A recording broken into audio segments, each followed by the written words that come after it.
One Question is brought to you by Turnkey Search, a top industry search firm since 1996.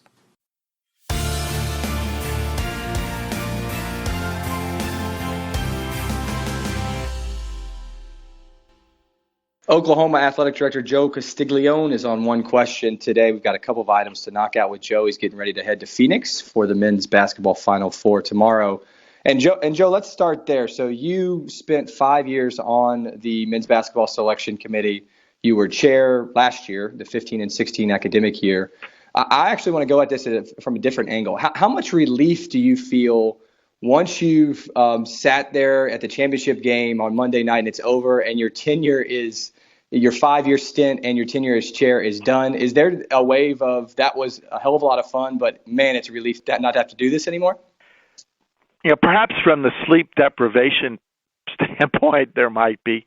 But overall, I actually miss it far more than I ever imagined. It was especially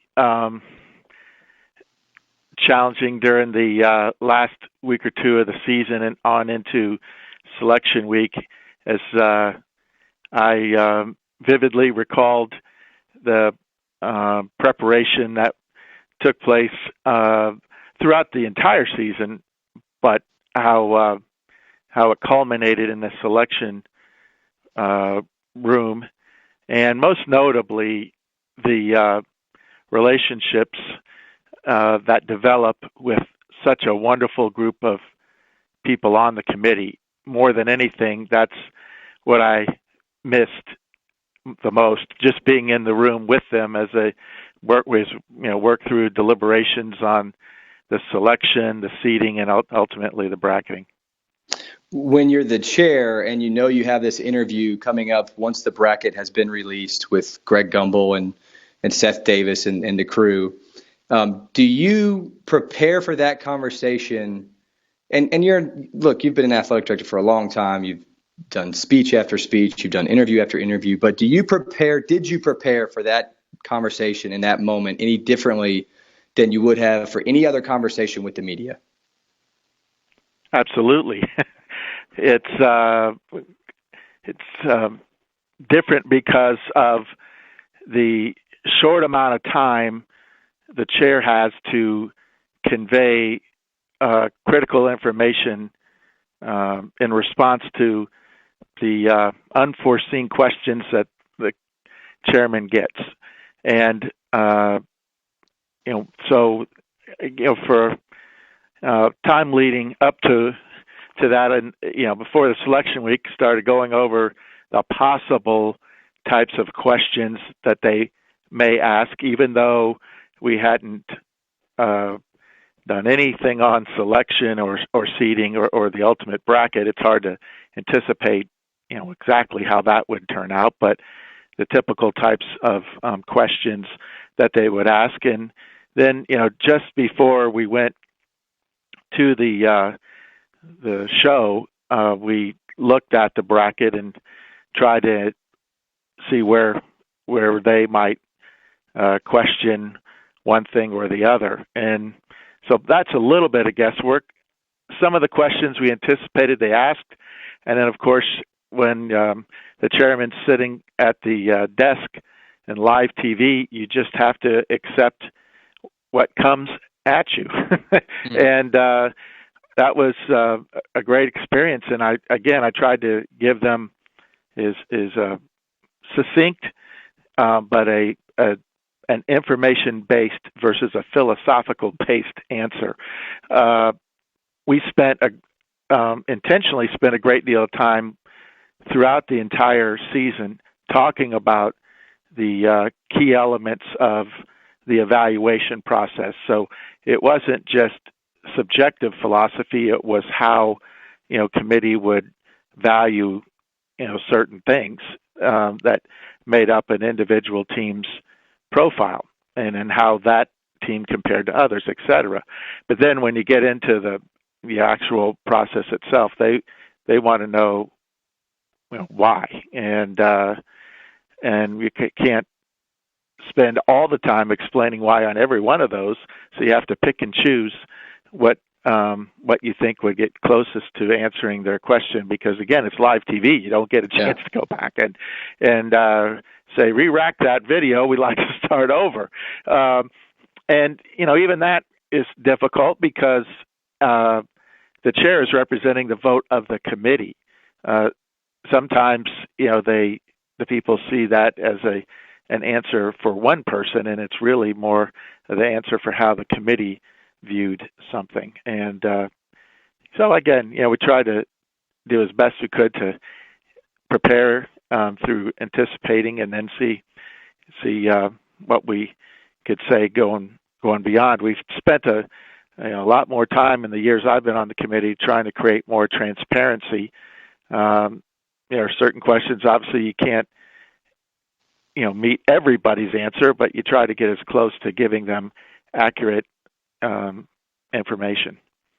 When you say we, I assume that's you and your peers on the committee that are trying to anticipate these questions from the media. But is there also a level or a layer of the NCAA PR and or communications team that is also camped in there with you to say, here's how we would suggest the front end of that be responded to, or is it simply you guys in the committee room?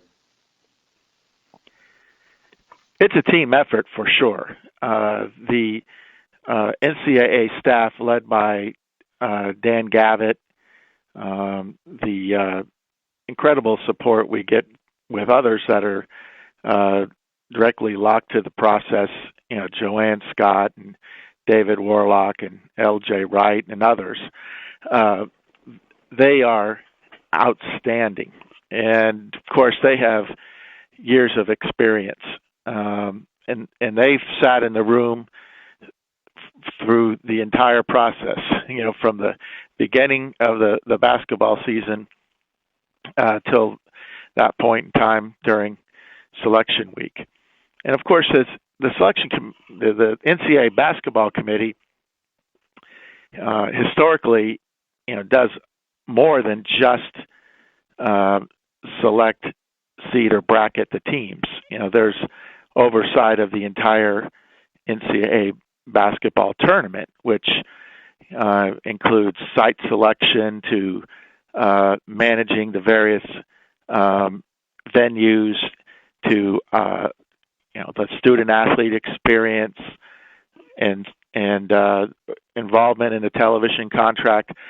We're not doing that kind of business during selection week, mind you, but there are lots of other responsibilities that the committee has in the course of a calendar year.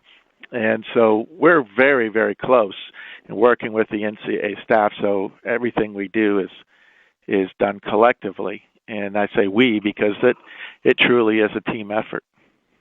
Is there a specific responsibility of the chair that you found to be more difficult than you expected, whether that be the interview with Gumbel and Davis, et cetera, or whether that be playing the cop in the room between various opinions and voting blocks, if you will? Was there a specific item on your responsibility chart of being the chair that you found more difficult? I don't think so. You love the challenge of it all. And as I've said many, many times, it's, will always be one of the most rewarding professional and personal experiences that I'll ever have in my career. And I think other members of the basketball committee or former chairs could say the same thing. I had good fortune of being associated with those that chaired committees before I became chair myself, and they were all great and learned a lot from them, and had great group of people in the room to serve with. The key, we all have a single vote. It's the collective voting process that makes the determination, not one single individual. But I do think the idea of being prepared to come to make the best decisions, to encourage great dialogue in the room during the process.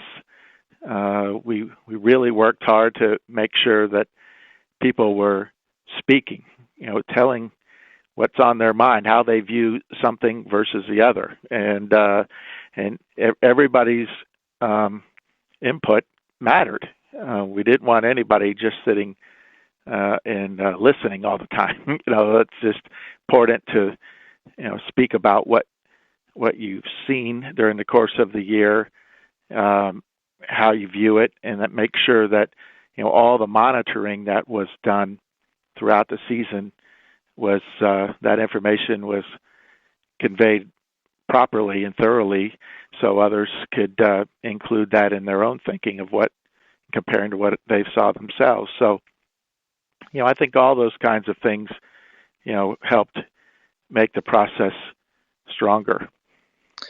It wasn't your first committee experience. It's not the only committee of its like that you've been a part of before. You've done baseball. I'm thinking maybe others too, but certainly baseball. Do those two experiences, now when you have a team at OU, it doesn't have to be basketball, but any team who's on the proverbial bubble, what would you say? What do you say to that coach who's on the bubble, given your experiences in these rooms when selections are made?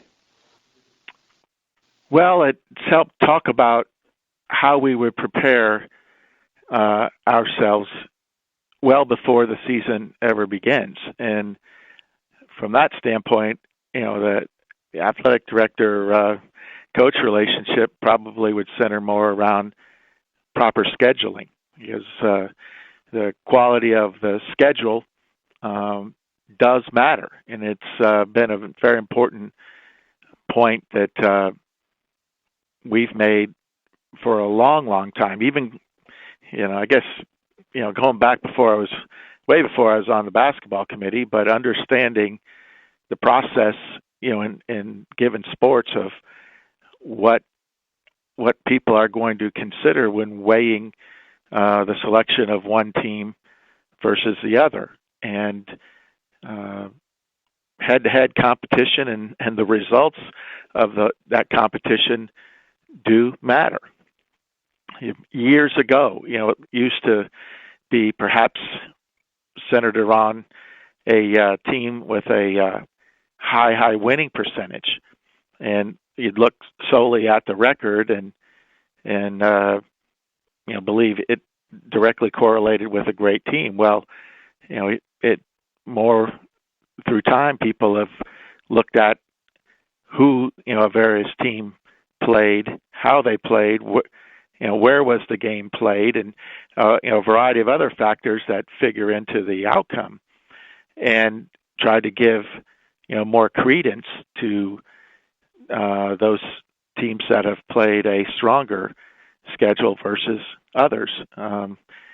I actually saw that, even going back to my baseball committee experience back in the mid '90s, how that started to develop as a key factor.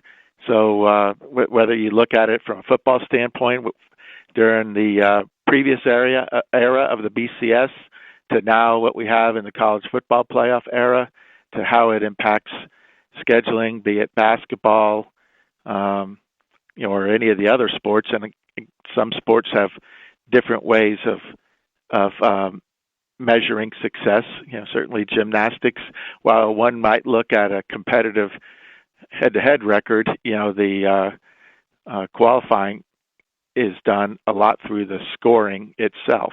So there are certainly differences, between certain sports, but the fact of the matter is, it does get down to how teams that compete against other teams that are strong and how they do in that competition.